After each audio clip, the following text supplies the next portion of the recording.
Students, कैसे हैं आप सभी लोग। मैं उम्मीद करता हूं कि आप सभी लोग बहुत अच्छे होंगे। मैं हूं आपका friend and guide Yogesh sir और आज मैं आपके लिए लेकर के आया हूं एक स्पेशल क्लास जो कि है हमारी number system real number chapter की। तो फर्स्ट ऑफ ऑल हम लोग बात करते हैं टर्म 1 की। तो अगर हम लोग टर्म 1 की बात करें, सीबीएसई ने अपना पैटर्न रिलीज कर दिया है और सीबीएसई कहती है कि हम लोग टर्म 1 के अकॉर्डिंग ही अपना सिलेबस पहले तो कंप्लीट करते हैं, देन आफ्टर हम लोग टर्म 2 की तरफ चलेंगे। तो अगर हम लोग टर्म 1 की बात करते हैं तो वेरी फर्स्ट चैप्टर है हमारे पास रियल नंबर्स। अब रियल नंबर्स चैप्टर्स के कुछ क्वेश्चंस ऐसे होते हैं जो कि बच्चों को काफी टफ फील होते हैं।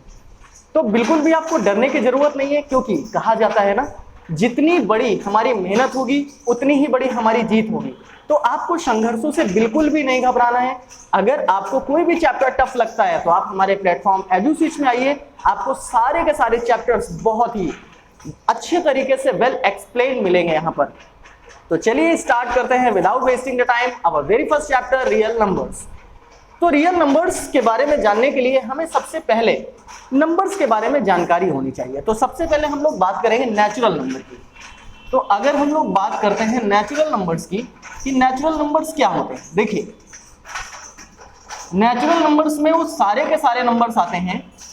नेचुरल नंबर्स में वो सारे के सारे नंबर्स आते हैं जो 1 से स्टार्ट होते हैं। चलिए अगर हम लोग 1 से स्टार्ट करते हैं तो 1 आ गया, 2 आ गया, 3 आ गया, 4 आ गया और ऐसे ही चलते चलते हम 9 तक पहुंचे। जब हमारे पास 0 नहीं था तो क्या 9 के आगे की काउंटिंग पॉसिबल रही होगी? नहीं रही होगी। लेकिन जब हमारे पास 0 भी आ गया, देखिए जब हमारे पास 0 भी आ गया तो आगे की काउंटिंग भी पॉसिबल हो गई। और सेकंड थिंग अगर हम लोग बात करें तो 0 अगर काउंट कर लिया जाए तो 0 के बाद 1 2 3 एंड सो ऑन, आपके जो नंबर्स हैं वो लिखते आप चले जाओगे ना, कभी भी खत्म नहीं होने वाले हैं। आप अपने घर की दीवारें पोत दो, उसके बाद पड़ोसी के घर चले जाओ, तब भी ये नंबर्स खत्म नहीं होने वाले हैं, इनका कभी कोई लास्ट नहीं है। तो अगर 0 भी आप काउंट कर लोगे तो इसे क्या कहा जाएगा? तो इसे कहा जाएगा होल नंबर्स। ये सारे के सारे नंबर्स क्या बनते हैं? ये सारे के सारे नंबर्स बनते हैं होल नंबर्स। उसके बाद ऑड एंड इवन की कंडीशन तो आपको पता ही है। ऑड नंबर्स हम किन्हें कहते हैं? ऐसे नंबर्स जिनके लास्ट में 1 3 5 7 9 एग्जिस्ट करता है, ऐसे नंबर्स को हम लोग बोलते हैं ऑड नंबर्स। तो ऑड नंबर्स की बात भी हम लोगों ने क्लियर कर ली कि ऑड नंबर्स हम लोग किन्हें बोलते हैं? ऐसे नंबर्स जिनके लास्ट में 1 3 5 7 9 आता है, वो सारे के सारे नंबर्स ऑड नंबर्स होते हैं, सच एज 13 17 21 29 33, ये सारे के सारे नंबर्स ऑड नंबर्स हैं। इवन नंबर की अगर हम लोग बात करें कि इवन नंबर्स क्या होते हैं, देखिए जिन नंबर्स के लास्ट में, इवन ऑड नंबर्स के लास्ट में हमने आपको क्या बताया? 1 3 5 7 9। अब इनके अलावा हमारे पास कौन से नंबर्स बचते हैं? सोचिए, इनके अलावा हमारे पास बचता है 2 4 6 8 एंड 0। तो जिन भी नंबर्स के लास्ट में 2 4 6 8 0 एग्जिस्ट करेगा, वो सारे के सारे नंबर्स कैसे होंगे? वो सारे के सारे नंबर्स डियर स्टूडेंट्स होंगे इवन नंबर्स। एग्जाम्पल 24 26 32 38 46 54, ये सारे के सारे नंबर्स कैसे होते हैं? इवन नंबर्स होते हैं। चलिए अब यहां पर अगर हम लोग नंबर लाइन में नंबर की बात करें तो आपने देखा होगा कि नंबर लाइन में हमारा जो सेंटर पॉइंट होता है वो होता है 0, और उससे अगर हम लोग राइट साइड मूव करते हैं तो हमें पॉजिटिव नंबर्स मिलते हैं, और अगर हम लोग लेफ्ट साइड मूव करते हैं तो हमें निगेटिव नंबर्स मिलते हैं। इसका मतलब ये सारे के सारे नंबर्स क्या हैं? तो याद रखिएगा कि 0 की अगर हम लोग पॉजिटिव साइड चलते हैं तो ये देखिए 1 2 3 4 सच एज, ये हमें पॉजिटिव इंटीजर्स मिलते जाते हैं। और अगर हम लोग लेफ्ट साइड मूव करें तो -2 -1 -2 -3 एंड सो ऑन, हमें निगेटिव नंबर्स मिलते चले जाते हैं, निगेटिव इंफिनिटी। तो अगर हम लोग बात करते हैं 1 से लेकर के पॉजिटिव नंबर्स, ये सारे के सारे होते हैं इंटीजर्स। तो इसे हम लोग क्या बोलेंगे? इन्हें हम लोग बोलेंगे पॉजिटिव इंटीजर्स। जी हाँ, इन्हें बोला जाता है पॉजिटिव इंटीजर्स। और 0 के लेफ्ट साइड की अगर हम लोग बात करते हैं तो निगेटिव साइड, इन्हें क्या बोला जाएगा? इन्हें बोला जाएगा निगेटिव इंटीजर्स। ये तो बात हुई हमारी नेचुरल नंबर की। फिर हम लोगों ने बात की होल नंबर की, फिर odd number, even number, positive integers, negative integers. उसके बाद हम लोग बात करेंगे rational number and irrational number की, जब हमारे पास टॉपिक आएगा और हम लोग जब क्वेश्चन सॉल्व करेंगे। तो चलिए हम लोग आगे बढ़ते हैं और धीरे से अपने इस चैप्टर को स्टार्ट करते हैं। तो यहाँ से नंबर्स के बारे में आपकी जो भी इंफॉर्मेशन है वो बिल्कुल आपको क्लियरिफाई हो गई होगी कि कौन से नंबर्स कहां पर यूज होते हैं और क्या होते हैं। चलिए अब हम लोग इस चैप्टर की स्टार्टिंग करेंगे यूक्लिड्स डिवीजन लेमा से। तो यूक्लिड्स डिवीजन लेमा की अगर हम लोग बात करते हैं तो उसके एक एल्गोरिदम भी है जिसे हम लोग यूक्लिड्स डिवीजन एल्गोरिदम बोलते हैं। तो क्या कहता है ये, मान लीजिए आपके पास कोई डिजिट है 25 और आप उसे डिवाइड कराते हो 8 से, तो क्या होगा, आप देखोगे यहां पर कि अगर आप 25 को 8 से डिवाइड कराते हो, 8 3 24 हो गया और यहां पर आपके पास 1 हो गया रिमाइंडर। अब यहां पर आप चीजों को कैसे इलेबोरेट करते हैं, अगर हम लोग 8 की बात करें तो 8 को हम लोग बोलते हैं डिवाइजर। 8 हमारे लिए क्या है, डिवाइजर। 25 क्या है, 25 हमारे लिए बनता है डिविडेंड। 25 को हम लोग डिविडेंड के नेम से जानते हैं। 3 क्या है हमारे पास, 3 हमारे पास आ गया क्वोशिएंट, तो ये 3 हो गया हमारे लिए क्वोशिएंट। और 1 क्या है, 1 है हमारे लिए रिमाइंडर। क्या इन सभी, ये जितनी भी आपके सामने क्वांटिटीज लिखी हुई हैं, डिवाइजर, डिविडेंड, क्वोशिएंट या फिर रिमाइंडर, क्या इन सबका आपस में कोई रिलेशन होता है? तो जी हाँ, बिल्कुल रिलेशन होता है। देखिए यहां पर अगर आप 8 का मल्टीप्लाई कराइए 3 में और उसमें 1 ऐड करिए तो आपको क्या मिलेगा, 8 3 24 प्लस 1 आपको मिल जाएगा 25।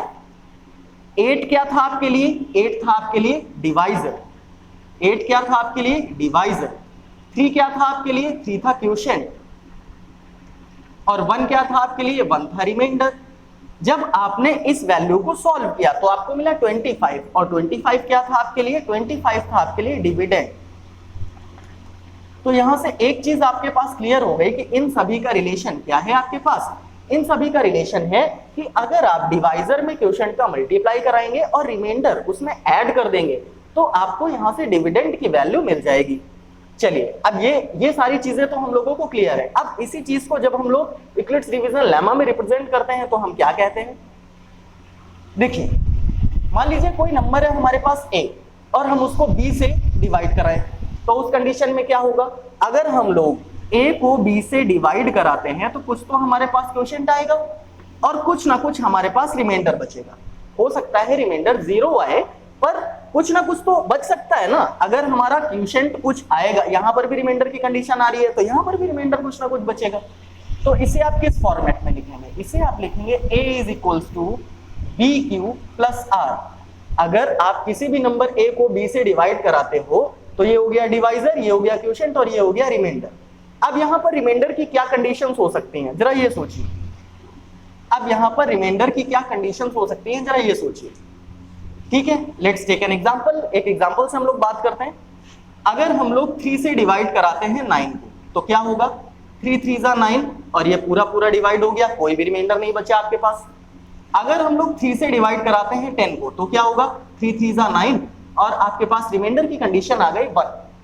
अगर हम लोग 3 से डिवाइड कराएं 11 को तो क्या देखेंगे, 3 3 9 और हमारे पास रिमाइंडर आ गया 2। जैसे ही हम लोग और आगे बढ़ते हैं तो हमारे पास मिला 12 और 12 को हम 3 से डिवाइड कराएं तो क्या यहाँ पर 3 3 9 और 3 रिमाइंडर होगा, नहीं, क्योंकि 3 तो हमारे पास डिवाइजर है ना और हम मैक्सिमम ये ट्राई करते हैं कि हम मैक्सिमम टाइम्स से डिविडेंड को डिवाइड कराएं। तो ये हो जाएगा 3 4 12 और आपके पास रिमाइंडर वापस से आ जाएगा 0। जैसे ही आप और ज्यादा नंबर इंक्रीज करोगे तो 0 के बाद फिर से 1, फिर से 2 रिपीट होगा, फिर से 0 की कंडीशन आएगी। तो आपने क्या देखा कि जो रिमाइंडर आ रहा है वो 0 हो सकता है, 1 हो सकता है, 2 हो सकता है, लेकिन कभी भी डिवाइजर से ज्यादा या उसके इक्वल नहीं हो सकता। यहां पर डिवाइजर 3 था तो आपके पास जो रिमाइंडर आ रहा है वो 0 से लेकर के लेस देन 3 मतलब 3 के जस्ट पहले तक एग्जिस्ट कर रहा है। अगर यहीं पर हम 6 से डिवाइड करा रहे होते तो हमारे पास जो रिमाइंडर होता वो 0 1 2 3 4 एंड 5 हो सकता था, ना तो वो 6 हो सकता था और ना ही ग्रेटर देन 6 हो सकता था। तो रिमाइंडर की कंडीशन यहां पर आपने देखी कि रिमाइंडर आपका 0 हो भी सकता है और 0 से बड़ा भी हो सकता है। तो ये हो गया रिमाइंडर इज ग्रेटर देन और इक्वल टू 0। लेकिन अब आपने देखा कि आपके पास डिवाइजर अगर 3 है तो ऑलवेज रिमाइंडर की वैल्यू हमारे पास क्या आ रही है, डिवाइजर से कम आ रही है। तो यहां पर अगर आपको रिमाइंडर की कंडीशन क्लियरिफाई करनी हो तो आप क्या बताओगे कि जो भी आपका रिमाइंडर होगा वो 0 के इक्वल हो सकता है, उससे बड़ा हो सकता है, लेकिन डिवाइजर, अब यहाँ पर डिवाइजर आपने बी लिया हुआ है तो चलिए बी से रिप्रेजेंट कर दीजिए। कभी भी डिवाइजर से बड़ा या उसके इक्वल हमारा रिमाइंडर नहीं हो सकता। ये चीज आपको बिल्कुल क्लियरिफाई हो गई होगी बहुत ही अच्छे तरीके से, ठीक है। तो यहां से आप ये बात समझिए कि अगर हमारे पास कोई नंबर ए है और हम उसको बी से डिवाइड कराते हैं, ये 2 इंटीजर्स ले लिया आपने, तो ए का फॉर्मेट क्या होगा, dividend is equals to divisor into quotient plus remainder, ये लिख दिया आपने, a is equals to B Q plus R, और यहां पर जो रिमाइंडर की कंडीशन है वो क्या हो जाएगी, लेस देन ग्रेटर देन और equal to 0 and less than divisor. यहां पर डिवाइजर हमारे पास b है तो हम लोगों ने b से रिप्रेजेंट कर रखा हुआ है, ठीक है। इतनी बात आपको बिल्कुल क्लियर हो गई होगी। अब उसके बाद आते हैं Euclid's division algorithm. Euclid's division algorithm के अकॉर्डिंग हमसे क्वेश्चन कैसे पूछा जाता है, यूक्लिड्स डिवीजन एल्गोरिथम से आपको HCF का क्वेश्चन पूछा जाएगा, सच दैट अगर हम लोग बात करते हैं हाउ टू फाइंड HCF, तो अगर हम लोग एग्जांपल ले लेते हैं, एग्जांपल के लिए हमने अपने मन से डिजिट ले ली 405 एंड 2520,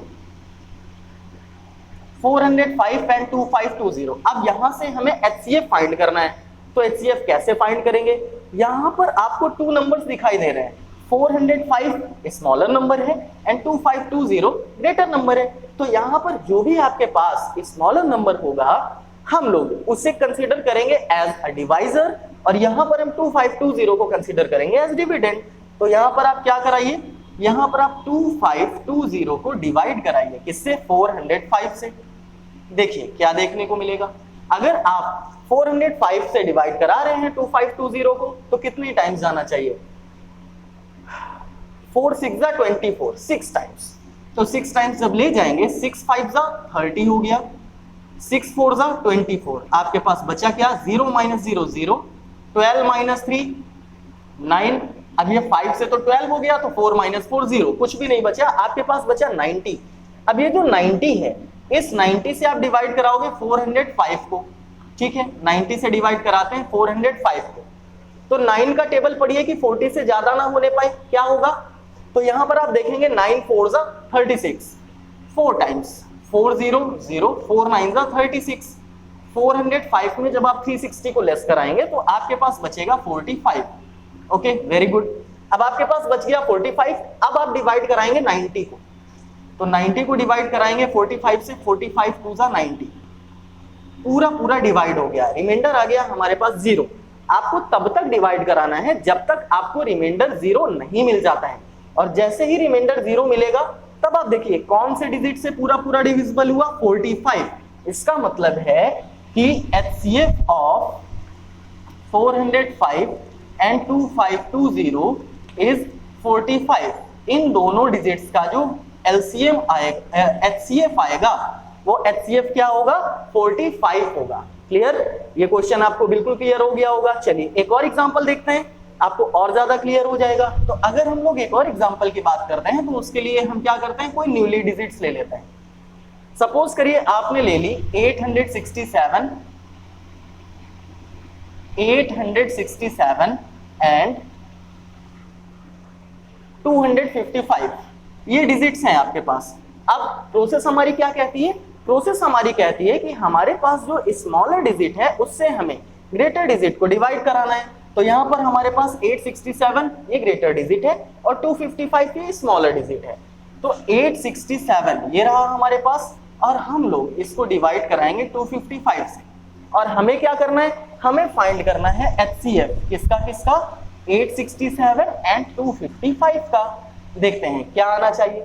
अब यहां पर आपको 867 डिवाइड करा रहे हैं 255 से, क्या हो जाएगा, 25 2 जा 500, 25 3 जा 25 2 जा 50, 25 3 जा 75, तो यहाँ 3 टाइम्स डिवाइड हो जाएगा इजीली। 3 5 जा 15, कैरी हो गया 1 आपके पास, 3 5 जा 15 116, 3 2 जा 6 1 7, 7 - 5 2, 6 - 6 0, 8 - 7 1। अब यहाँ पर आपके पास ये जो 102 मिल गया, इससे आप डिवाइड कराएंगे 255 को। चलिए 102 से 255 को डिवाइड कराइए, तो यहाँ पर आपको क्लियरली दिखाई दे रहा होगा 10 2 जा 20, 2 टाइम्स डिवाइड हो जाएगा, ये आ जाएगा 204, आपके पास बच गया 51। अब ये जो 51 बच गया है इससे किससे डिवाइड कराएंगे, 51 से 102 को डिवाइड कराएंगे, तो 102 को डिवाइड कराया, 51 2 जा 102, और यहाँ पर रिमाइंडर आ गया 0। आपको तब तक डिवाइड कराना है जब तक रिमाइंडर 0 नहीं हो जाता है, और जैसे ही रिमाइंडर 0 आ गया तो आपको चेक करना है कि लास्ट ऐसी कौन सी डिजिट थी जिससे पूरी तरीके से डिविजिबल हो गया। तो यहाँ पर HCF आ गया आपके पास 867 एंड 255 का 51। तो यहाँ से ये सारे के सारे HCF फाइंड करने वाले क्वेश्चंस तो बिल्कुल क्लियर हो गए होंगे कि यूक्लिड्स डिवीजन एल्गोरिथम से HCF आप कैसे फाइंड कर सकते हो। अब हम लोग चलते हैं इसके एप्लीकेशंस की तरफ। तो इसके एप्लीकेशंस में हम लोगों को कुछ क्वेश्चंस दिए जाते हैं। कैसे दिए जाते हैं? वहां पर हमें क्वेश्चन का फॉर्मेट दिया जाता है और हमें उस फॉर्मेट को फाइंड करना होता है। तो आइए चलते हैं, सबसे पहले देखते हैं कि किस टाइप के क्वेश्चंस हमें दिए जाते हैं। तो आपकी स्क्रीन पर एक क्वेश्चन विजिबल हो रहा होगा। क्या लिखा हुआ है? लिखा हुआ है show that any positive odd integer is of the form 6m+1 और 6m+3 और 6m+5 where m is some integer, जहां पर m कोई इंटीजर है। अब यहां पर आपको बताना है कि किसी भी पॉजिटिव ऑड इंटीजर के लिए जो फॉर्म है वो क्या बनेगा, या तो 6m+1 बनेगा, या फिर 6m+3 बनेगा, या फिर बनेगा 6m+5। आपको ये चीज रिप्रेजेंट करनी है। चलिए अब कैसे इस क्वेश्चन को आप रिप्रेजेंट करेंगे, कैसे? ये एप्लीकेशन है हमारा यूक्लिड्स डिवीजन एल्गोरिथम का। आइए यहां पर इस रिप्रेजेंटेशन को फुलफिल करते हैं। तो सबसे पहले आपको क्या करना होगा? सबसे पहले यहां पर अगर आप देखें तो फॉर्मेट क्या बन रहा है, 6m+1, मतलब जो आपका डिवाइजर का टर्म है वो आ रहा है 6। तो यहां पर आपको ले लेना है let a is a number divided by 6।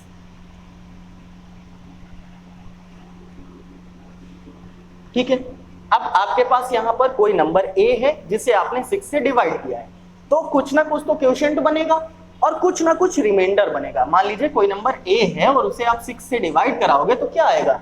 कुछ ना कुछ क्वोशिएंट आएगा और कुछ ना कुछ रिमाइंडर आएगा। तो यहां पर हमारा रिलेशन क्या कहता है? a = 6q + r। हमारा रिलेशन हो गया a = 6q + r। ये रिलेशन आ गया हमारे पास।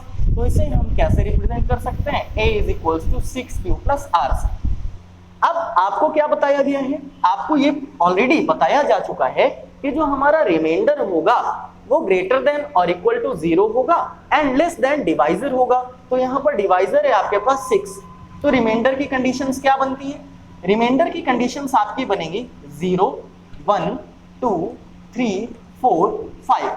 आपका रिमाइंडर 0 से स्टार्ट होकर डिवाइजर के जस्ट पहले वाले टर्म तक जाएगा। तो अगर आपका डिवाइजर है 6 तो आपके पास रिमाइंडर की कंडीशंस हो गई 0, 1, 2, 3, 4 एंड 5। चलिए अब इन कंडीशंस को फॉलो करते हैं। तो जब आप रिमाइंडर की वैल्यू रखते हैं 0 तो यहां पर आप देखेंगे a = आ जाएगा आपके पास, या फिर आप यहां से फर्स्ट कंडीशन व्हेन r = 0, जब r की वैल्यू आप 0 प्लेस करेंगे तो a की वैल्यू क्या हो जाएगी आपके पास? 6q + r, तो +0 हो गया। तो रिमाइंडर की कंडीशन यहां से खत्म हो गई। चलिए सेकंड कंडीशन में चलते हैं। सेकंड कंडीशन में आपसे क्या कहा गया है? सेकंड कंडीशन में आपसे कहा गया है व्हेन r = 1। अब r = अगर आप 1 प्लेस कराएंगे तो a की वैल्यू क्या हो जाएगी आपके पास? 6q + r, तो रिमाइंडर की जगह हो गया 1।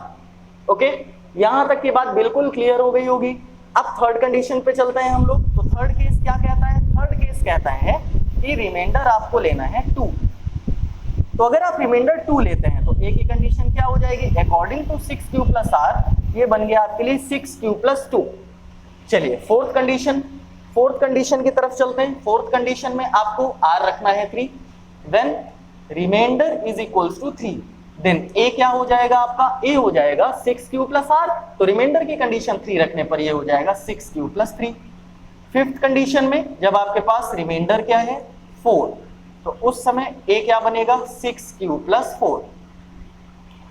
सिक्स्थ कंडीशन क्या है? व्हेन r = 5, तो आपके पास a क्या बनेगा? 6q + 5। ये तो हमारे पास कंडीशंस बन गई। अब आपको यहां पर क्या देखना है? सिर्फ और सिर्फ ऑड नंबर देखने हैं। तो आइए देखते हैं किन में ऑड नंबर बनते हैं। तो अगर कोई भी नंबर ऑड होगा तो क्या वहां से 2 कॉमन आएगा? कभी भी नहीं, वहां से 2 कॉमन नहीं आएगा। तो अगर हम लोग फर्स्ट कंडीशन की बात करें, फर्स्ट कंडीशन क्या हो गई? फर्स्ट कंडीशन हो गई हमारे लिए 6q, तो ये हमारे लिए 2 कॉमन आ गया, बचा हमारे पास 3q। सेकंड कंडीशन की अगर हम लोग बात करें 6q + 1, क्या यहां से 2 कॉमन आएगा? जी नहीं, यहां से तो 2 कॉमन नहीं आएगा। थर्ड कंडीशन की बात करें 6q + 2, तो यहां से हमारे पास 2 कॉमन हो गया, तो क्या बचा हमारे पास? ये बच गया हमारे पास 3q + 1। अगर हम लोग फोर्थ कंडीशन की बात करते हैं, यहां से भी 2 कॉमन नहीं होगा। फिफ्थ कंडीशन, अगर आप यहां से 2 कॉमन लेते हैं तो ये बचेगा आपके पास 3q + 2। फिफ्थ लास्ट कंडीशन में हमारे पास बिल्कुल भी 2 कॉमन नहीं आने वाला है। चलिए आगे बात करते हैं।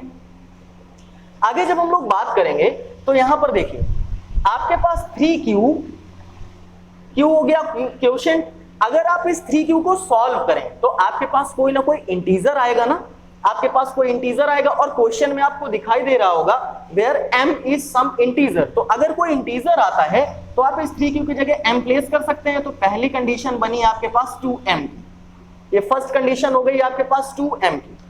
सेकंड कंडीशन आपके पास ये 6q + 1 ही होगी। और अगर आपके लिए q क्वोशिएंट है, जब आप उसे सॉल्व करेंगे इंटीजर आएगा तो आप इसकी जगह पर क्या प्लेस कर सकते हैं? m प्लेस कर सकते हैं। ये हो गया 6m + 1। चलिए थर्ड कंडीशन में 3q, तो ये हो गया आपके लिए थर्ड कंडीशन की अगर हम लोग बात करेंगे तो ये बनेगा m, तो यहां से 2, ये बन जाएगा m + 1। लेकिन हम लोग सिर्फ और सिर्फ अब बात करेंगे ऑड नंबर्स की। तो यहां पर हमने देखा r = 1 की कंडीशन, r = 3 की कंडीशन एंड r = 5 की कंडीशन। ये 3 कंडीशंस ऐसी हैं जो हमें odd number, odd integer represent करा रही हैं। तो आपने यहां पर देखा कि आपके लिए अगर कोई भी ऑड नंबर है तो उसका फॉर्मेट कैसा आ रहा है? या तो वो फॉर्मेट 6m + 1 आ रहा है। अगर हम लोग इसकी बात करते हैं तो ये हो गया हमारे लिए 6m + 3, और अगर हम लोग इसकी बात करें तो ये हो गया हमारे लिए 6m + 5। तो यहां से हमारे पास जो ऑड नंबर के फॉर्मेट्स बने वो क्या बने?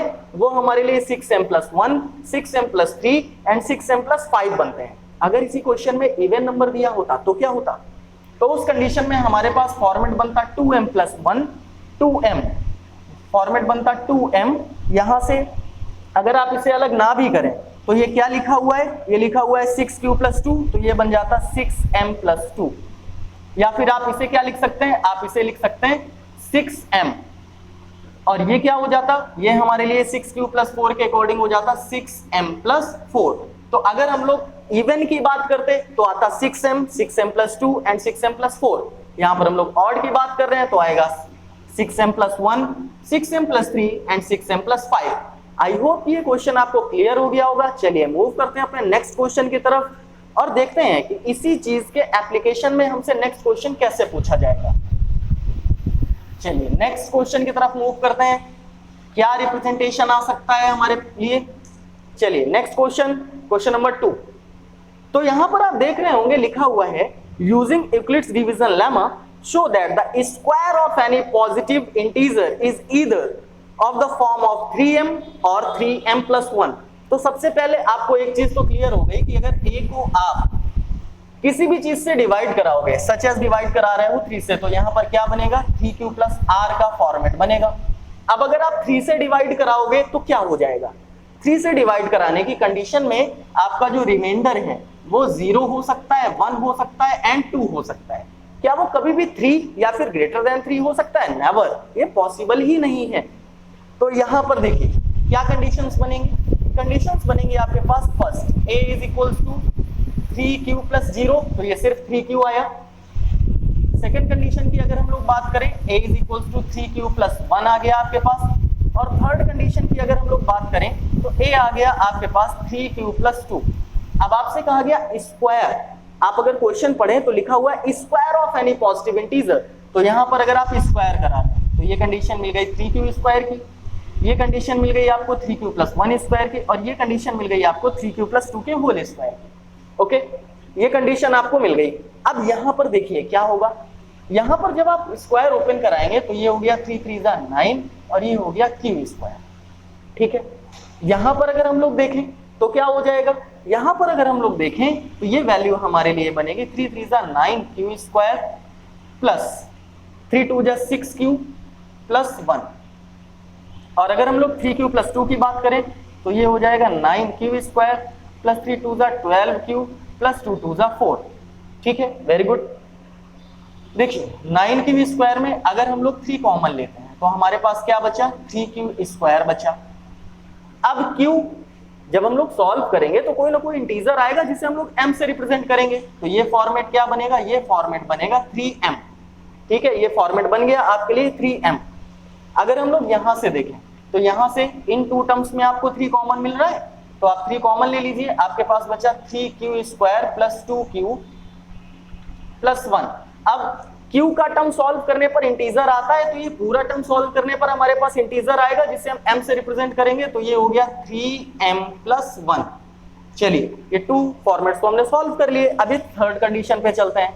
तो थर्ड कंडीशन में अगर ये 4 है आपके पास, आप इसे स्प्लिट कर लीजिए। आप इसे क्या लिख लीजिए, 9q square plus 12q plus 3 plus 1। अब आप देखेंगे कि 3 से लगा के यहां तक हमारे पास कॉमन आ रहा है 3, तो 3 कॉमन ले लीजिए। क्या बचेगा आपके पास, 3q square plus 4q plus 1, और ये प्लस 1 बच गया। ये तो हमारे पास m की कंडीशन बन जाएगी इंटीजर की, तो ये फॉर्मेट क्या बना, ये फॉर्मेट बना हमारे पास 3m प्लस 1। अब एक बार वापस से चलते हैं क्वेश्चन में, क्या लिखा हुआ है क्वेश्चन में। क्वेश्चन में लिखा हुआ है using Euclid's division lemma show that the square of any positive integer is either of the form of 3m और 3m प्लस 1। तो आपने देखा कि अगर आपने उसका स्क्वायर कराया तो या तो वो फॉर्मेट बना रहा है 3m का, और या फिर वो फॉर्मेट बना रहा है 3m प्लस 1 का। क्लियर, तो ये भी आपको बिल्कुल क्लियर हो गया कि किस टाइप से हमें स्क्वायर के रिप्रेजेंटेशन करने होंगे और उन्हें इंटीजर्स के टर्म में रिप्रेजेंट करना होगा। चलिए अब हम लोग चलेंगे आगे। अब हमारे पास आगे इस चैप्टर में क्या कहता है, आप जैसे इस चैप्टर में आगे बढ़ेंगे तो फिर आपको by the method of prime factorisation HCF and LCM सिखाया गया है। तो प्राइम फैक्टराइजेशन क्या होता है, ये तो हम लोग बचपन से पढ़ते आए हैं ना यार, कि प्राइम फैक्टराइजेशन का मतलब है कोई भी नंबर हमें गिवन किया गया है और उसको हम लोग छोटे छोटे फैक्टर्स में स्प्लिट कर दें, वही है हमारे पास प्राइम फैक्टराइजेशन। और वो फैक्टर्स ऐसे होने चाहिए कि फिर उन्हें और ज्यादा छोटे फ्रैक्शंस में हम लोग ना ब्रेक कर सकें। सच एज अगर हम लोग बात करते हैं 28 की, तो 28 के प्राइम फैक्टर्स क्या होने चाहिए। तो देखिए 28 की अगर हम लोग बात करें, 2 से डिवाइड कराएं तो आएगा 14, 2 से डिवाइड कराएं तो आएगा 7, और 7 से डिवाइड कराएंगे तो 1 आ गया। आपको तब तक फैक्टर्स फाइंड करने हैं जब तक 1 नहीं मिलता। अब आप देखें तो 28 के फैक्टर्स आपको क्या मिल गए, 2, 2 एंड 7। क्या आप 2 को और किसी टर्म में स्प्लिट कर सकते हैं, नेवर, नहीं कर सकते। 7 को कर सकते हैं, नहीं कर सकते। तो ये सारे के सारे फैक्टर्स कैसे हैं, प्राइम फैक्टर्स। प्राइम नंबर्स क्या होते हैं, जिन्हें हम 1 से या फिर बाय इटसेल्फ के अलावा वो डिवाइड नहीं होते हैं, ऐसे नंबर्स होते हैं प्राइम नंबर्स। तो यहाँ पर 2, 2, 7 ये सारे के सारे प्राइम फैक्टर्स हैं, इन्हें और ज्यादा फैक्टर्स में हम बिल्कुल भी नहीं ब्रेक कर सकते। तो आपने देखा कि ये सारे के सारे प्राइम फैक्टर्स हैं। तो ये तो हो गया हमें फैक्टर्स फाइंड करने का मेथड। अब यहीं पर आपसे क्वेश्चन क्या पूछेगा, यहीं पर आपसे क्वेश्चन पूछेगा, देखिए यहीं पर आपसे क्वेश्चन पूछेगा यूजिंग प्राइम फैक्टराइजेशन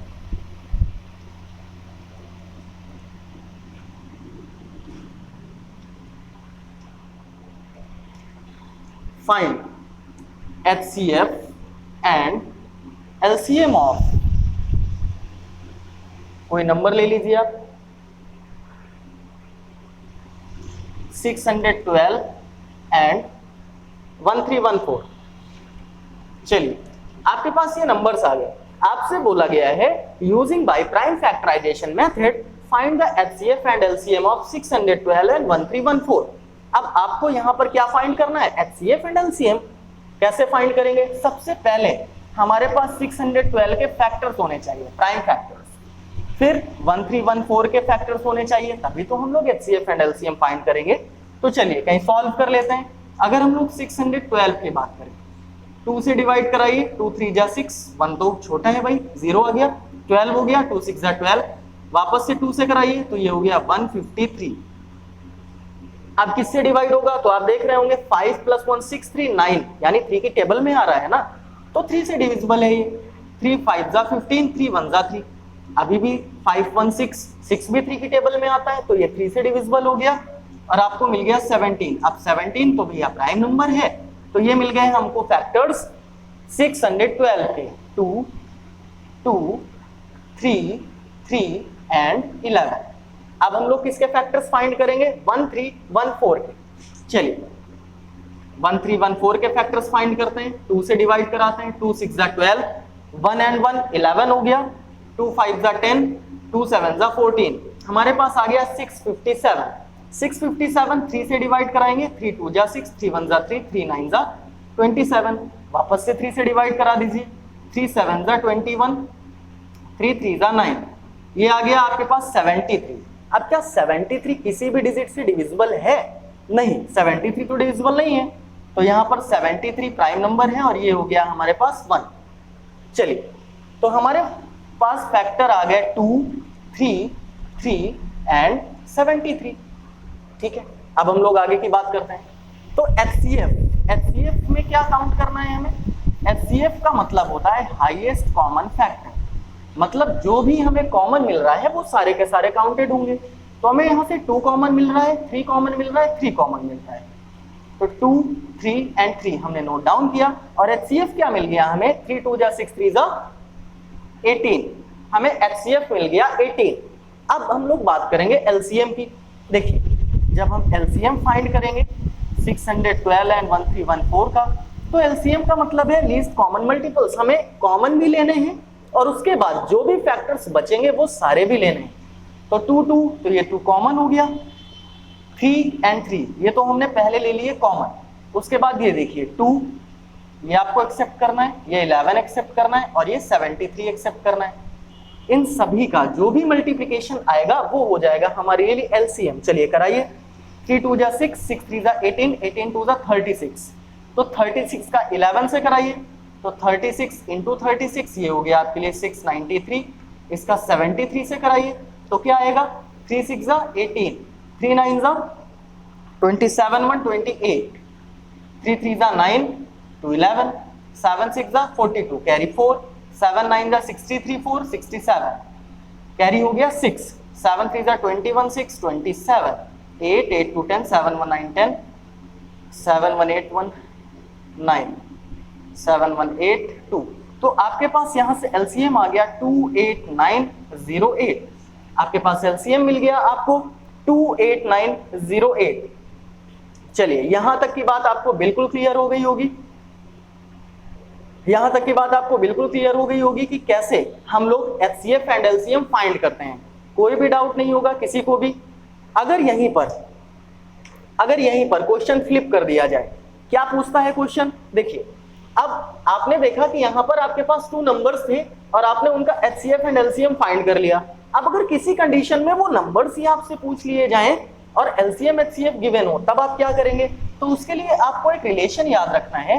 कौन सा रिलेशन याद रखना है, उसके लिए आपको रिलेशन याद रखना है कि अगर आप A एंड B का HCF LCM कराते हैं, मान लीजिए आपके पास कोई डिजिट A है और कोई डिजिट B, ठीक है, अब इन दोनों का अगर आपने HCF फाइंड किया और LCM फाइंड किया, तो उस कंडीशन में इनका क्या रिलेशन होगा, A multiplied by B is equals to HCF multiplied by LCM।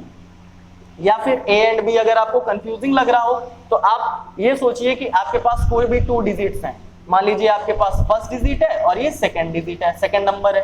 अब इन दोनों नंबर्स का HCF और LCM के साथ क्या रिलेशन हो जाएगा, first number multiplied by second number is equals to HCF multiplied by LCM। अब इससे रिलेटेड हम लोग एक क्वेश्चन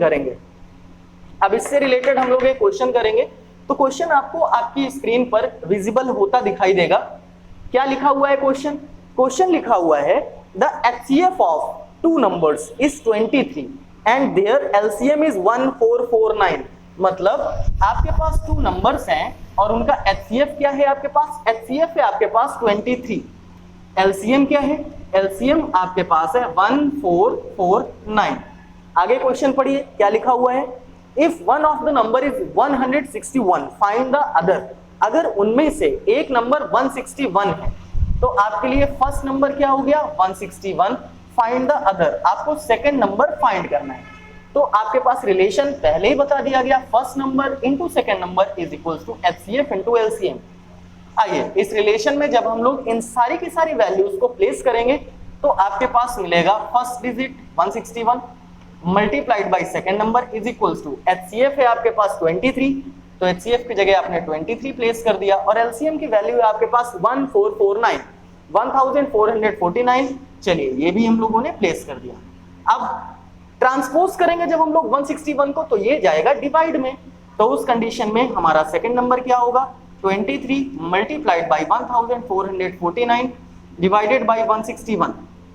चलिए जब आप लोग डिवाइड करेंगे तो आपको दिख रहा होगा 16 9 जा 144, 1 9 जा 9, मतलब 161 से ये पूरा डिवाइड हो जाएगा 9 टाइम्स। तो आपके पास सेकंड नंबर क्या आ गया, आपके पास सेकंड नंबर आ गया 23 मल्टीप्लाइड बाय 9। अब आप मल्टीप्लिकेशन करा लीजिए, 9 3 जा 27, कैरी हो गया 2, 9 2 जा 18 2 20, तो आपके पास सेकंड नंबर क्या आ गया, आपके पास सेकंड नंबर आ गया 207।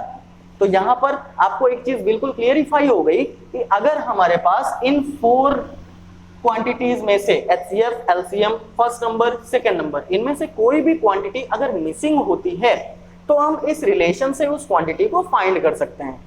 चलिए अब इस चैप्टर में आपसे आगे क्या पूछा जाएगा, अब इस चैप्टर में आपसे आगे पूछा जाएगा language based problems. Language based problems HCF and LCM से ही रिलेटेड होंगी। तो एचसीएफ एंड एलसीएम से रिलेटेड जो प्रॉब्लम्स होती हैं वो किस टाइप से पूछी जाती हैं, आइए ये भी डिस्कस कर लेते हैं हम लोग। चलिए नेक्स्ट क्वेश्चन से आपको ये क्लियर होगा कि कैसे हम लोग इन क्वेश्चन को बहुत इजी मेथड से सॉल्व कर सकते हैं। अगर आपको ये वीडियो पसंद आ रही हो तो इस वीडियो को लाइक करें। अगर अभी तक आपने हमारे चैनल को सब्सक्राइब नहीं किया है तो इस चैनल को सब्सक्राइब करें और जो बेल आइकन है ना उसे जरूर प्रेस करें ताकि आपको न्यूली नोटिफिकेशंस मिलती रहें। चलिए अब चलते हैं हम लोग अपने नेक्स्ट क्वेश्चन की तरफ। तो क्या है नेक्स्ट क्वेश्चन, नेक्स्ट क्वेश्चन है आपके पास find the smallest number which when divided by 28 and 32 leaves remainder 8 and 12 respectively। आपको वो स्मॉलेस्ट नंबर फाइंड करना है जिसे हम लोग 28 एंड 32 से अगर डिवाइड कराते हैं तो दोनों कंडीशंस में, यानी 28 से डिवाइड कराएं तो 8 बचना चाहिए रिमाइंडर, और अगर 32 से डिवाइड कराएं तो हमारे पास बचना चाहिए 12 रिमाइंडर। तो कैसे इस क्वेश्चन को सॉल्व करेंगे आइए देखते हैं। तो यहां पर सबसे पहले नंबर्स क्या हैं आपके पास नंबर्स हैं 28 एंड 32। अब आपको वो स्मॉलेस्ट नंबर फाइंड करना है जिसे हम लोग 28 और 32 से अगर डिवाइड कराते हैं तो बोथ कंडीशन में क्या बचता है। देखिए 28 की कंडीशन में 8 रिमाइंडर बचता है एंड 32 की कंडीशन में 12 रिमाइंडर बचता है। तो आपको यहां से क्या मिल गया कि आपने देखा कि यहां पर एलसीएम में 20 एक्सीड कर रहा है, मतलब 20 ज्यादा है। तो आप क्या करेंगे, आप यहां पर फाइंड करेंगे 28 एंड 32 का एलसीएम, और जो भी हमारे पास एलसीएम आएगा उसमें हम इस वैल्यू 20 को क्या कर देंगे, लेस कर देंगे। तो अगर हम लोग 20 लेस कर देंगे तो हमें वो रिक्वायर्ड नंबर मिल जाएगा जिसे हम लोग 28 एंड 32 से जब डिवाइड कराएंगे तो हमारे पास रिमाइंडर 8 एंड 12 रिस्पेक्टिवली बचेंगे। चलिए एलसीएम फाइंड करते हैं। तो 28 एंड 32 का एलसीएम अगर हम लोग फाइंड करें 2 से डिवाइड कराएंगे तो ये आएगा 14 और ये आएगा आपके पास 16। Again divided by 2 7,8, again divided by 2 7,4, divided by 2 7,2, divided by 2 7,1, divided by 7 1,1। चलिए अब एलसीएम की बात करते हैं। तो एलसीएम क्या आ गया आपके पास 2 multiplied by 2 multiplied by 2 2 2 and 7। देखिए 1 2 3 4 5 टाइम्स 2 1 टाइम्स 7, 1 2 3 4 5 टाइम्स 2 ज्यादा हो गया 1 टाइम्स 7। अब क्या होगा एलसीएम 2 2 जा 4, 4 2 जा 8, 8 2 जा 16, 16 2 जा 32। यहां तक की तो हमने कैलकुलेशन कर ली भाई वन टाइम में। मल्टीप्लाइड बाई 7 कराना है, 7 2 जा 14, 7 3 जा 21, 21 प्लस 1 224। एलसीएम आ गया आपके पास 224। अब आपको वो रिक्वायर्ड है नंबर कि जिसे आप 28 एंड 32 से डिवाइड कराएं तो लीव्स रिमाइंडर 8 एंड 12, तो 20 एक्सीड कर रहा था। तो यहां पर रिक्वायर्ड नंबर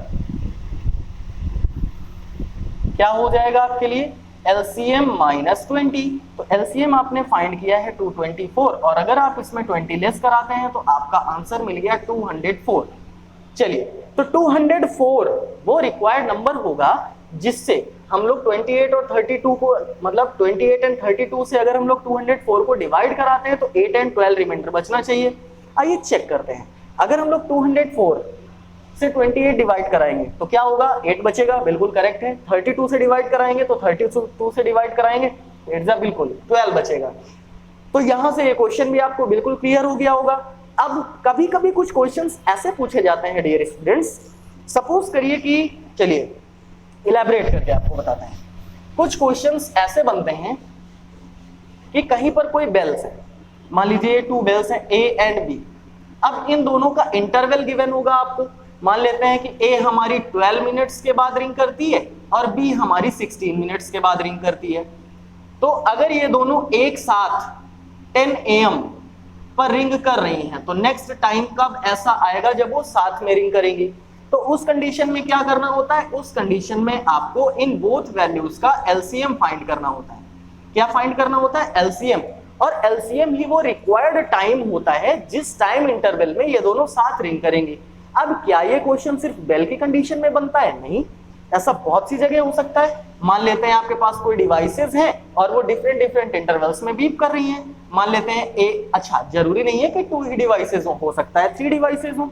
आपके पास ABC 3 डिवाइसेस हैं और ये बीप कर रही हैं, पहली after 2 minutes, second after 6 minutes and third after 10 minutes.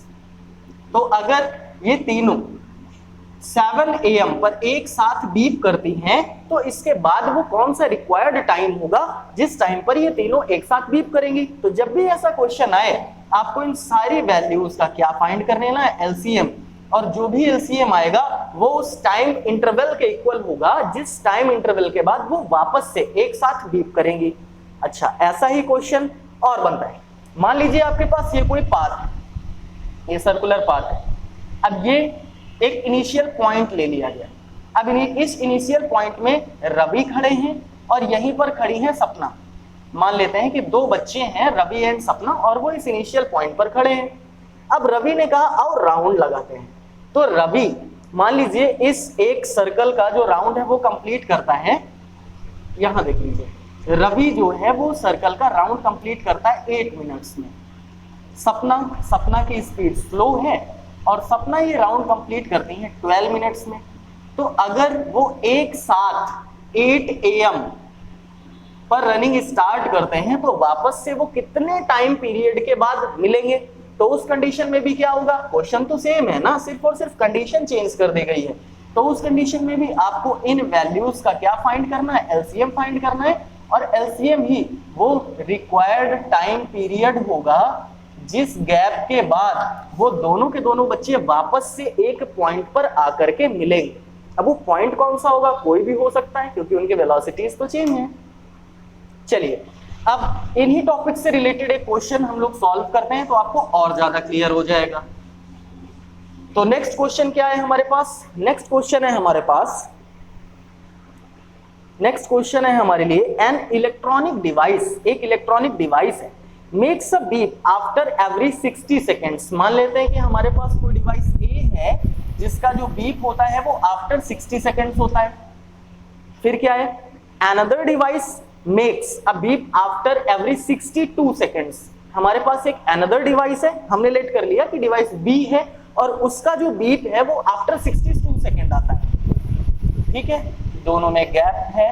पहले का जो बीप है डिवाइस ए का वो आफ्टर 60 सेकेंड होता है और जो डिवाइस बी है वो ईच एंड एवरी 62 सेकेंड के बाद बीप करती है।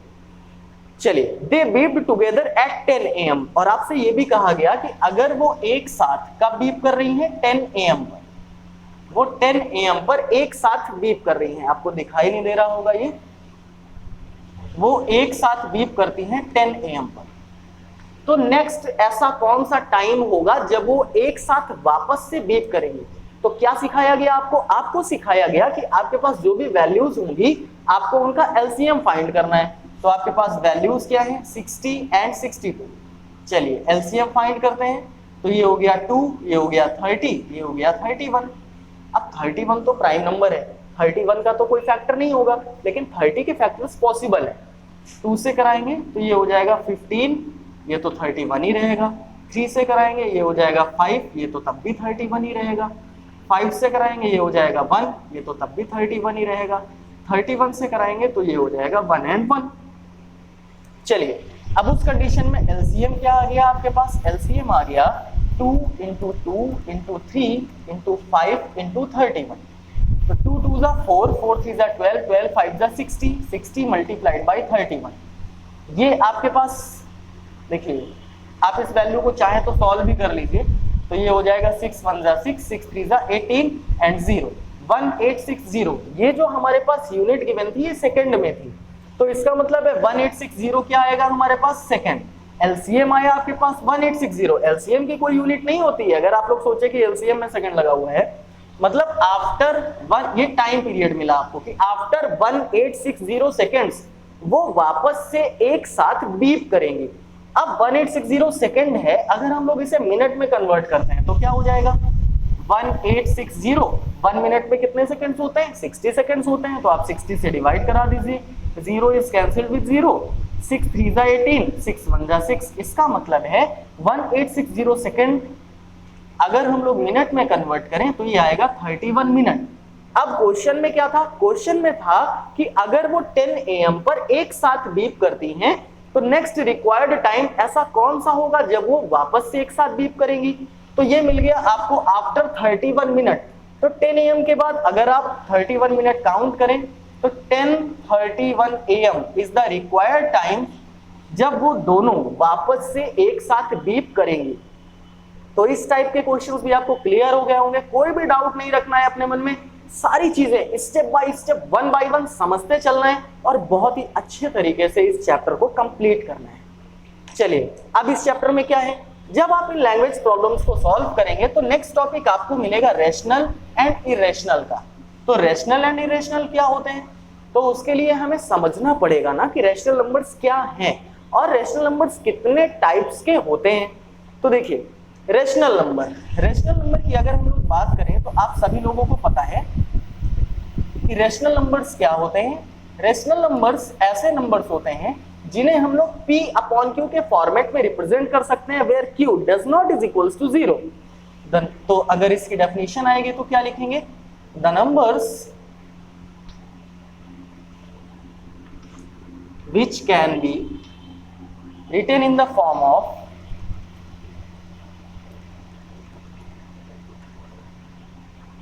P/Q where Q does not is equals to 0। आपको डिनोमिनेटर 0 के इक्वल नहीं रखना है। तो ये तो बात हो गई रेशनल नंबर की। अब एग्जांपल अगर हम लोग ले लें, एग्जांपल 7/9, 11/6, 12/7, ये सारे के सारे नंबर्स P/Q के फॉर्मेट में हैं, तो ये सारे के सारे नंबर्स कैसे होंगे? रेशनल होंगे।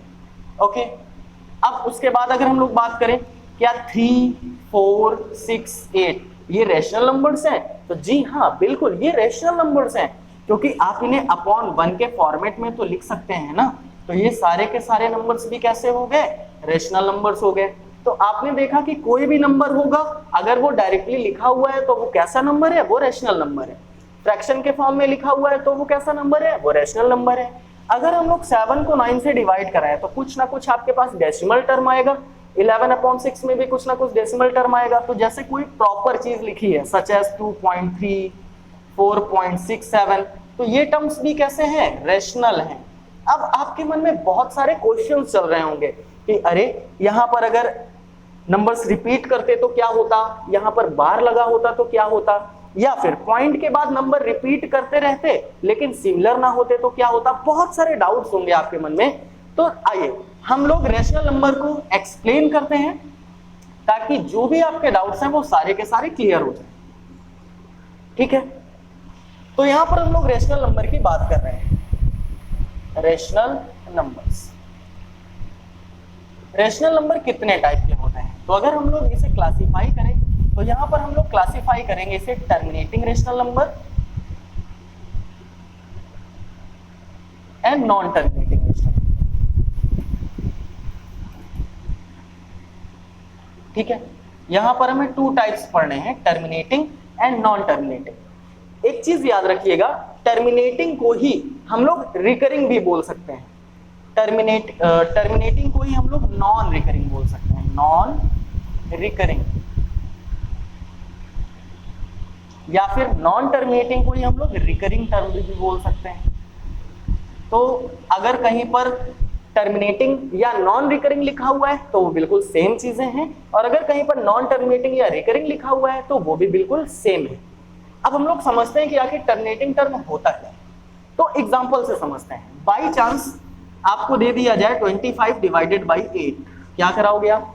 25 को 8 से डिवाइड कराना है, तो 8 3 हो गया 24, आपके पास बच गया 1। अब या तो 1 रिमाइंडर लिख दो, लेकिन फिर भी मम्मी ने कहा नहीं पूरा डिवाइड कराना है, रिमाइंडर नहीं बचना चाहिए। तो अगर रिमाइंडर नहीं बचना चाहिए तो आपने यहाँ पर पॉइंट लगाया और 0 बढ़ा दिया, अब आपके पास वापस से 10 हो गया, 8 1 जा 8, अब क्या हुआ भैया 10 माइनस 8 2 बच गया, अभी भी 2 बच गया ना, तो पॉइंट तो लगाइए, वापस से 0 बढ़ा दिया, 8 2 जा हो गया हमारे पास 16, तो 20 में 16 लेस करेंगे 4 आ गया, पॉइंट लगाया 0 बढ़ाया, 8 5 जा 14, अब हमारे पास कोई भी रिमाइंडर नहीं बचा, 0 आ गया। तो अगर 0 आ गया तो हमने क्या देखा कि यहाँ पर जब 25 को 8 से डिवाइड कराया तो 3 के बाद पॉइंट लगा, पॉइंट के बाद कुछ नंबर्स आए लेकिन वो एक जगह पर जाके स्टॉप हो गए।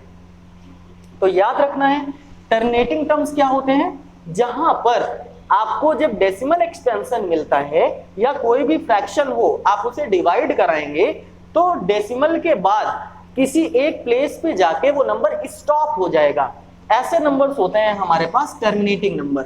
जैसे यहां पर हमने देखा 3.1255, अगर अनदर एग्जांपल की बात करें 5.1376 फिर स्टॉप हो जाता। तो पॉइंट के बाद अगर कोई भी टर्म किसी भी प्लेस पे जाके 3 4 5 6 स्टॉप हो जाता है तो वो सारे के सारे टर्म्स कैसे होते हैं, टर्मिनेटिंग होते हैं। चलिए अब इसकी जगह पर एक और एग्जांपल लेते हैं। अगर हम लोग यहां पर बात करें 10/3 की, हम लोग बात करें 10/3 की, 10/3 का क्या मतलब है, 10/3 का मतलब है कि 10 को डिवाइड कराना है 3 से, ठीक है, 10 को डिवाइड कराते हैं 3 से, तो ये हो गया 3 3 जा 9, आपके पास बच गया 1।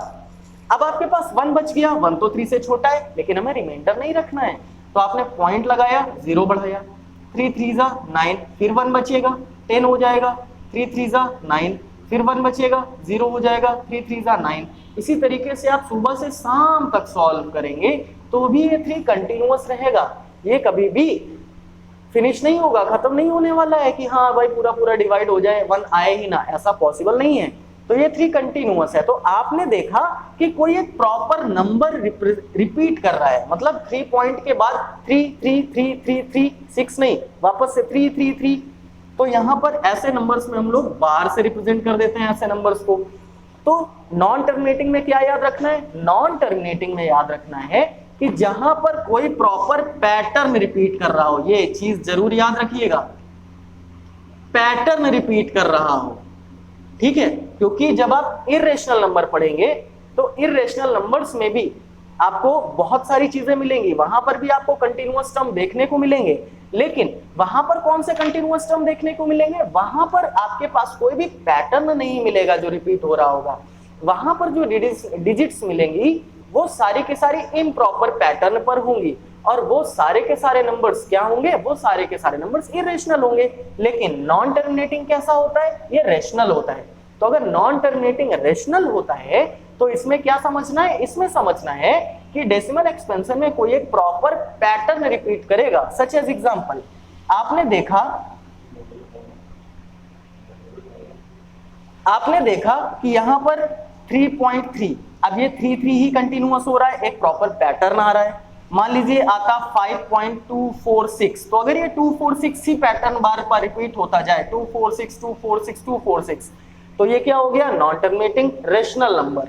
अगर यहीं पर 6.12121212 ऐसा कुछ है तो आपने देखा कि एक प्रॉपर पैटर्न है जो रिपीट हो रहा है। तो जब भी प्रॉपर पैटर्न रिपीट होगा ऐसे नंबर्स कैसे होते हैं, नॉन टर्मिनेटिंग। चलिए यहां से टर्मिनेटिंग एंड नॉन टर्मिनेटिंग का टर्म आपको क्लियर हो गया होगा। अब रेशनल नंबर आपने समझ लिया, टर्मिनेटिंग टर्म समझ लिया, नॉन टर्मिनेटिंग टर्म समझ लिया। अब क्वेश्चन कैसे पूछा जाता है, क्वेश्चन पूछा जाता है आपसे without actual division find which terms are terminating. अब विदाउट एक्चुअल डिवीजन आप कैसे फाइंड करोगे भाई, जब डिवीजन कराओगे तब तो हमें पता। मान लीजिए मैं आपको रैंडमली कोई भी डिजिट दे दूं 17/7, अब मैं आपसे पूछूं कि ये टर्मिनेटिंग है या नॉन टर्मिनेटिंग है, तो आप क्या कराओगे, आप तो भैया 7 से डिवाइड कराने लग जाओगे ना 17 को, और चेक करोगे ये टर्मिनेटिंग है या नॉन टर्मिनेटिंग है। चलिए आइए चेक करते हैं। तो 7 2 जा क्या हो गया 14 हो गया, 3 बचा, पॉइंट लगाया, 0 बढ़ाया। 7 4 जा 28, 2 आ गया 0, 7 2 जा 14, तो ऐसे ही ये डिवाइड चलता रहेगा। तो यहां पर आपने देखा कि नॉन टर्मिनेटिंग टर्म आ रहा है, मतलब स्टॉप नहीं हो रहा है, या फिर कहीं पर जाके स्टॉप भी हो जाए। क्या कोई ऐसा तरीका है कि हमें ये डिवाइड ना कराना पड़े? तो जी हाँ, ऐसा तरीका है। क्या तरीका है? तो आपको क्या करना है, सच एज मैं आपको एग्जांपल देता हूं। आपको मैंने दे दिया 13/32, क्या दे दिया 13/32।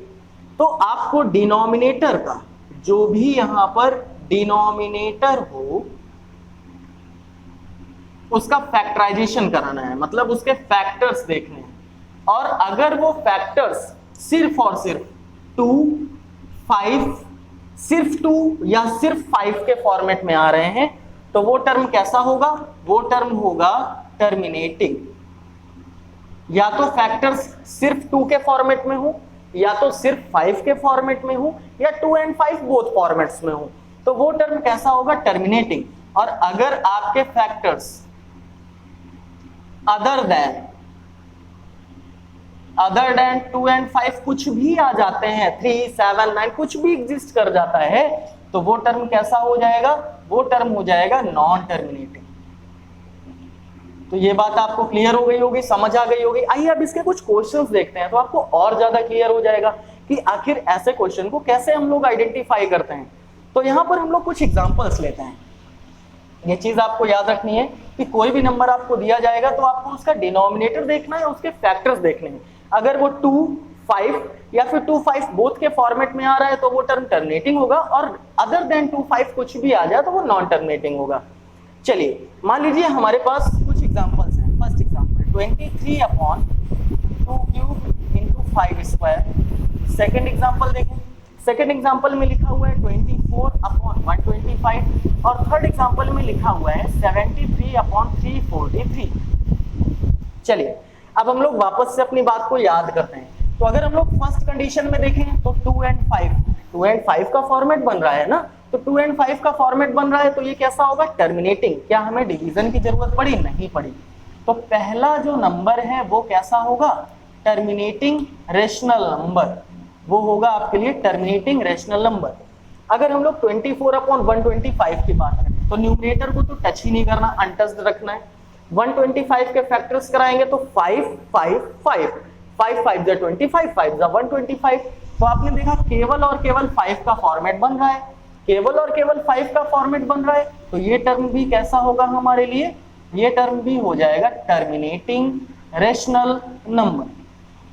थर्ड कंडीशन की बात करते हैं तो न्यूमरेटर तो अनटच्ड रखिए। 343 की अगर हम लोग बात करते हैं तो ये तो 7 7 × 7 × 7 होता है ना, तो rather than 2 and 5 मतलब 2 and 5 के अलावा कुछ भी अगर आ जाता है तो ये कैसा हो जाएगा, ये हो जाएगा नॉन टर्मिनेटिंग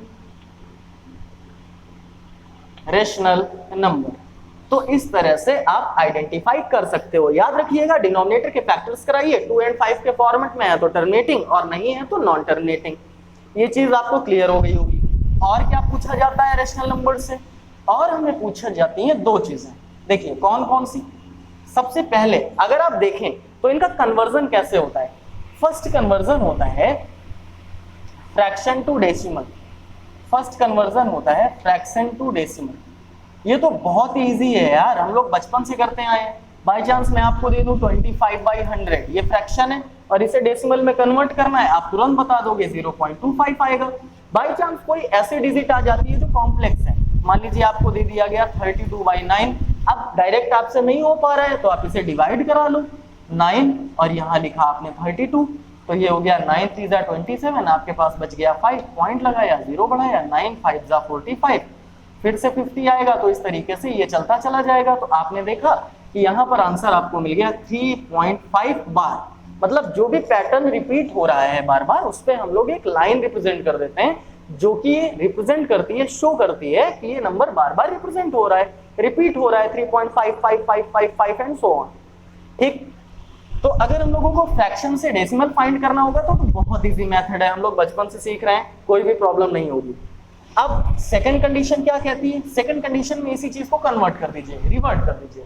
अगर हम लोगों को फाइंड करना हो डेसिमल टू फ्रैक्शन, अगर हम लोगों को फाइंड करना हो डेसिमल टू फ्रैक्शन, तो हम लोग क्या करेंगे? डेसिमल टू फ्रैक्शन की कंडीशन में मान लेते हैं कि हमारे पास कोई डेसिमल है। अब अगर वो डेसिमल बिल्कुल छोटा सा है, मान लिया जाए कि जैसे 6.259 ये है हमारे पास डेसिमल, तो टर्मिनेटिंग में तो बहुत इजी कॉन्सेप्ट है कि इस कंडीशन में अगर हम लोग पॉइंट हटाएंगे तो अपॉन में हमें 0 बढ़ाने होंगे और इसके बाद इसकी वैल्यू को सिंपल कर लीजिए। अगर सिंपल हो रही है तो जस्ट लाइक सेकंड एग्जांपल 5.25 दे दिया गया, तो आप क्या करा दोगे? 525/100 और इसी की वैल्यू को सिंपल फॉर्मेट में लिख दीजिए, जितना भी सिंपल आप कर पाइए। तो ये बहुत इजी है जब हमारे पास कैसे हो? टर्मिनेटिंग टर्म्स हो। लेकिन अगर ये नॉन टर्मिनेटिंग आ जाए, नॉन टर्मिनेटिंग टर्म्स में आपको कुछ प्रॉब्लम हो सकती है, तो इसके लिए हमारे पास मेथड है। एग्जांपल हम लोग लेते हैं, मान लीजिए 0.8 बार का हमारे पास फर्स्ट एग्जांपल आ गया 0.8 बार। अब ये तो डेसिमल है और इसे रिप्रेजेंट करना है हमें फ्रैक्शन में, तो क्या हो जाएगा? देखिए 0.8 बार का क्या मतलब है? 0.8 बार का मतलब है कि 0.888 एंड यही डिजिट कंटिन्यूअस आगे इंक्रीज कर रही है, हमारी 888 आता चला जा रहा है। इस वैल्यू को हमने क्या लेट कर लिया? इस वैल्यू को हमने लेट कर लिया x। चलिए ये वैल्यू हमारे पास x हो गई। अब ये वैल्यू अगर x हो गई, फिर आपको देखना है कि कितने डिजिट्स रिपीट हो रहे हैं। तो ये तो सिंगल डिजिट था जो रिपीट हो रहा है, तो अगर सिंगल डिजिट रिपीट हो रहा है तो 10 का मल्टीप्लाई कराना है। अगर डबल डिजिट या 2 डिजिट्स रिपीट हो रहे हैं तो 100 का मल्टीप्लाई कराना है, और अगर यहीं पर 3 डिजिट्स रिपीट हो रहे होते तो 1000 का मल्टीप्लाई कराएंगे। मतलब जितने भी हमारे डिजिट्स इंक्रीज होंगे उतने ही आपको जीरोस इंक्रीज कर देने हैं। तो यहाँ पर 1 डिजिट था तो आप किसका मल्टीप्लाई कराएंगे? 10 का।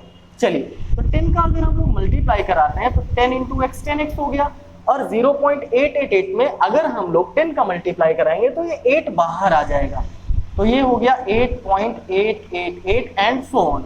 अब आपको वैल्यू थोड़ी उल्टी लग रही होगी, या फिर आप x को नीचे लिख लीजिए। चलिए नीचे ही लिख लीजिए, तो x इज इक्वल्स टू क्या है? 0.888 एंड सो ऑन। अब आप इन दोनों को सब्ट्रैक्ट कराइए, तो 10x से अगर आप x को सब्ट्रैक्ट कराते हो तो 10x माइनस x क्या बचा आपके पास? 9x। यहां से पॉइंट के बाद वाली चीजें तो 0 हो जाएंगी, 8 माइनस 0 आपके पास आ गया 8, और x की वैल्यू हो गई आपके पास 8/9। मतलब 0.8 बार का जो फ्रैक्शन पार्ट है, फ्रैक्शनल एक्सप्रेशन है इसका, वो है 8/9। अब यहीं पर एक और एग्जांपल लेते हैं, मान लीजिए कोई 2 डिजिट्स हो जाए, मान लेते हैं सेकंड कंडीशन में 0.24 और 24 दोनों में बार लगा हुआ है। अब क्या करेंगे? तो प्रोसेस हमारे पास सेम है। अगर हम लोग देखें तो 0.24 बार का क्या मतलब है? 0.24 बार का मतलब है 0.24 24 24 एंड सो ऑन, और ये वैल्यू हमारे लिए हो गई x। ठीक है, ये वैल्यू x हो गई हमारे लिए। अब यहाँ पर 2 डिजिट्स में बार लगा हुआ है, तो अभी आपको क्या बताया गया कि अगर 2 डिजिट्स में बार है तो आप 100 का मल्टीप्लाई कराएंगे। चलिए 100 का मल्टीप्लाई कराएंगे तो 100x इज इक्वल्स टू 100 का कराएंगे तो 2 डिजिट्स बाहर आ जाएंगे, तो ये हो गया 24.2424 एंड सो ऑन। वापस से x के डिजिट नोट डाउन कर लीजिए, तो x क्या है आपके पास? 0.2424 एंड सो ऑन। सब्ट्रैक्ट कराते हैं, तो अगर हम लोग 100x में x को सब्ट्रैक्ट कराएं तो ये हो गया 99x। देखिए पॉइंट के बाद वाली कंडीशन तो 0 हो जाएगी, 24 माइनस 0 हो गया आपके पास 24, और x की वैल्यू क्या आ गई? 24/99। अब आप चाहें तो इसे सिंपलेस्ट फॉर्म में ला सकते हैं, जैसे 24 8 3 24 और ये 33 3 99। तो आपका जो फाइनल आंसर हो गया वो क्या हो गया? 8/33। ये वो फ्रैक्शन, देखिए ये रहा होगा वो fraction representation of 0.24 bar. Clear? तो यहां तक की बात भी आपको बिल्कुल क्लियर हो गई होगी। तो रेशनल नंबर का पार्ट यहीं से क्वेश्चन बनते हैं और ये क्वेश्चंस आपसे पूछे जाते हैं। फिर उसके बाद हम लोग आते हैं इरेशनल नंबर की तरफ। तो इरेशनल नंबर्स में आपको पहली चीज तो बिल्कुल क्लियर है ऐसी रूट वैल्यूज जो परफेक्ट स्क्वायर नहीं होती, जैसे हम लोग बात करें √1, √3, √4, √6, √9, √11 की, तो यहाँ पर √1, √3 की क्या कोई परफेक्ट स्क्वायर वैल्यू है? नहीं है। इसका स्क्वायर रूट पॉसिबल है क्या? नहीं। √4 की बात करें तो √2 × 2, ये तो 2 बाहर आ जाएगा। √6 का नहीं है, √11 का नहीं है, √9 से 3 बाहर आ जाएगा। तो जिन रूट वैल्यूज के स्क्वायर रूट पॉसिबल हैं वो कैसे नंबर्स हैं? Rational numbers. और जिनके नहीं हैं वो कैसे नंबर्स हैं? Irrational numbers. अच्छा, उसके अलावा क्या है इरेशनल नंबर्स? तो याद रखिएगा, मोस्ट इंपॉर्टेंट टर्म क्या है? Non terminating, non repeating.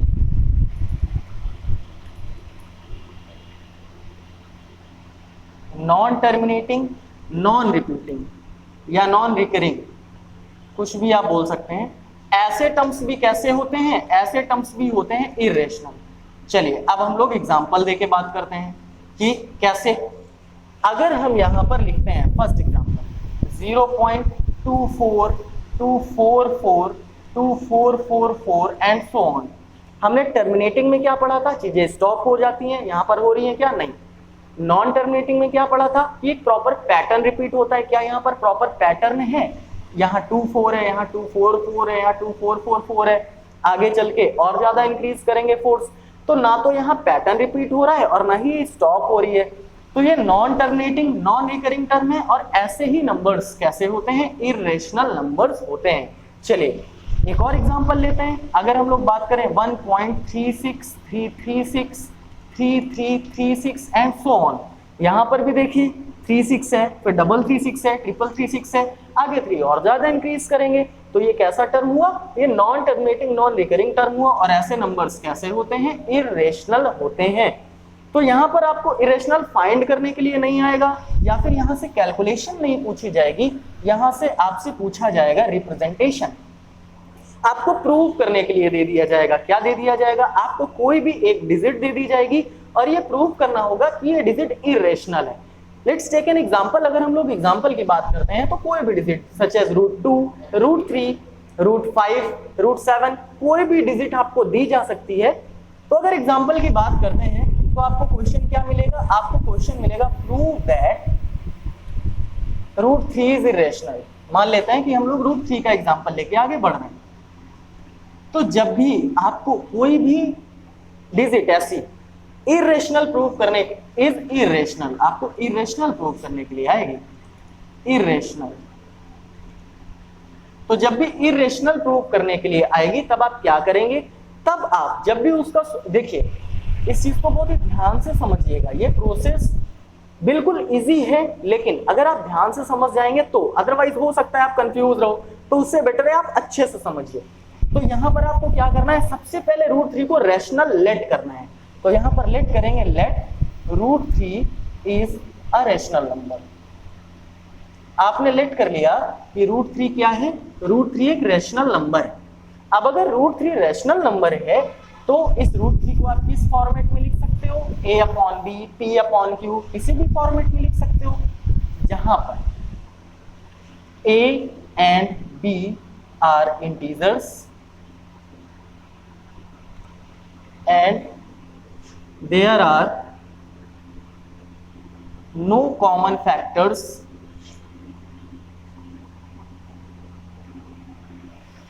between a and b rather than 1। इन दोनों का कोई भी कॉमन फैक्टर नहीं है और डिनोमिनेटर कभी भी 0 नहीं हो सकता। ये चीज आपने पहले ही क्लियरिफाई कर दी कि अगर √3 को आप a/b के फॉर्मेट में लिख सकते हो, या फिर इसकी जगह आप लिख सकते थे a and b are coprime numbers, a and b are integers, या फिर there are no common factors between a and b rather than 1, ये लिख दीजिए, या फिर लिख दीजिए a and b are coprime numbers where b does not is equals to 0। अब जब आप इनका स्क्वायर कराएंगे तो आपको क्या मिलेगा? देखिए स्क्वायरिंग बोथ साइड,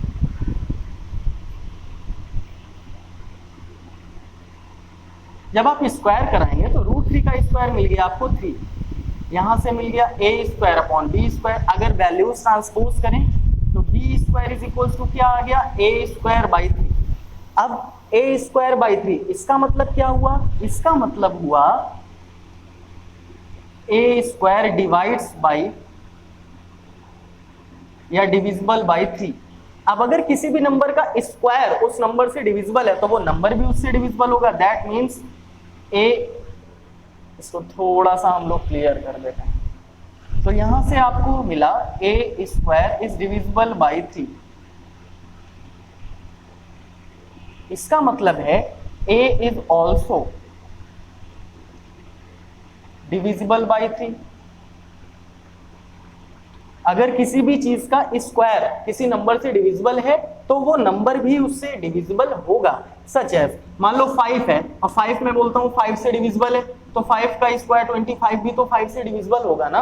अगर 8 है 2 से डिविजिबल है तो 8 का स्क्वायर भी 2 से डिविजिबल होगा ना। तो इस चीज से बिल्कुल भी डाउट मत रखिएगा। ठीक, अब देखिए इतनी चीज तो हो गई हमारे पास कि हमने ये प्रूव कर दिया कि a 3 से डिविजिबल है, मतलब यहाँ पर 3 कोई नंबर है जो a को डिवाइड कर रहे हैं। ठीक, दूसरी कंडीशन में अब हम क्या करते हैं, अब a की जगह क्या लेट कर लें 3c। a की जगह हमने 3c लेट कर लिया।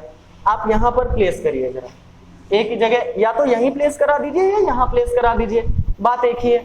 अगर हम लोग a की जगह 3c प्लेस कराएं तो ये हो गया √3 is equals to 3c by b। अगर स्क्वायरिंग कराते हैं तो ये हो जाएगा 3 is equals to 9c square upon b square. 3 3 जा 9। अगर ये 3 हम लोग देखिए इस चीज को अगर हम लोग देखें तो b square by 3 is equals to c square. तो यहाँ पर आप क्या देख रहे हो, यहाँ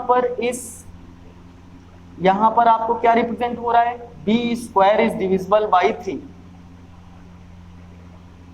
b स्क्वायर 3 से डिविजिबल है, इसका मतलब है कि जो b होगा ना, b is also divisible by 3।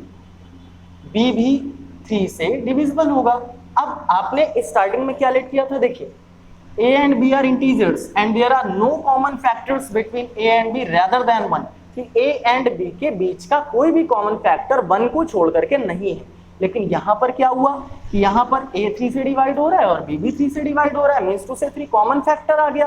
Common factor आ गया तो आपकी जो सपोजिशन थी, आपका जो एजम्पशन था, आपने जो सपोज किया था वो तो रॉन्ग हो गया ना, गलत हो गया। तो यहां पर आप लिखेंगे so it contradicts our assumption.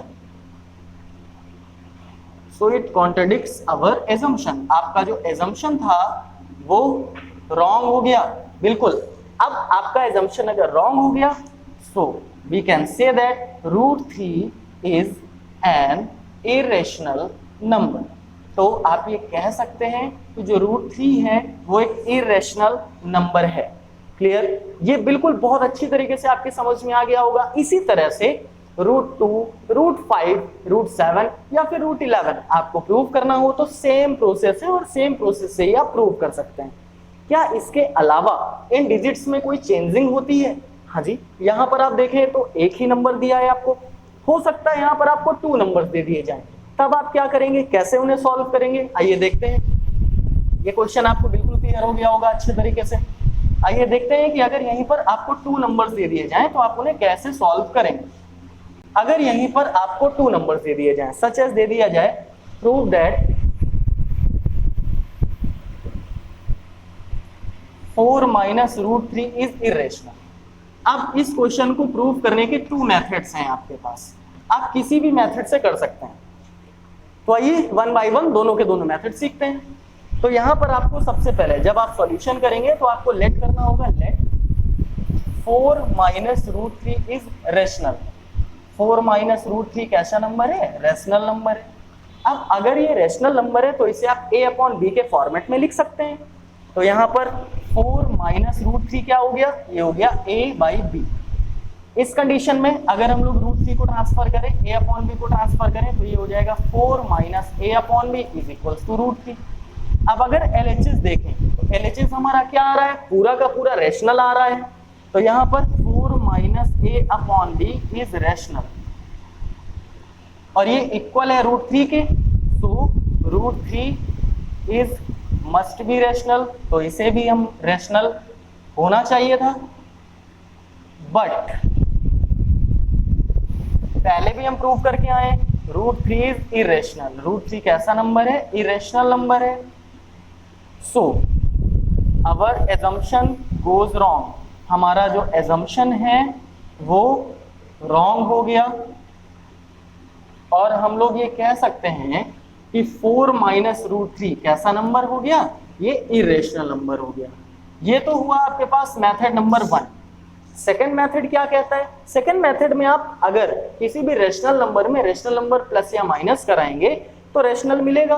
4 minus root 3 अगर हम लोग रेशनल लेट कर लें और इसमें हम लोग -4 या 4 सब्ट्रैक्ट कराएं तो भी तो ये रेशनल होनी चाहिए। लेकिन अगर हम लोग 4 माइनस रूट 3 में 4 लेस कराएंगे तो 4 से 4 कैंसिल हो जाएगा, बचेगा माइनस रूट 3 जो कि रेशनल होना चाहिए, लेकिन ये एक्चुअल में क्या है, इरेशनल है। तो वहां पर भी हमारा जो एजम्पशन है, हमारी जो सपोजनेस है वो रॉन्ग हो जाएगी और हमारा एजम्पशन गलत हो जाएगा।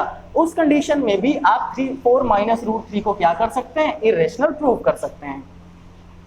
सो डियर स्टूडेंट्स, अगर हम लोग बात करते हैं इस चैप्टर की जिसका नेम है रियल नंबर्स, तो रियल नंबर्स के लगभग सारे के सारे की पॉइंट्स हम लोगों ने यहाँ पर डिस्कस कर लिए हैं। आई होप कि आपको बहुत ही अच्छा लगा होगा, आपने एंजॉय किया होगा इस सेशन को। ऐसे ही और इंटरेस्टिंग सेशंस के साथ हमारे साथ बने रहिए।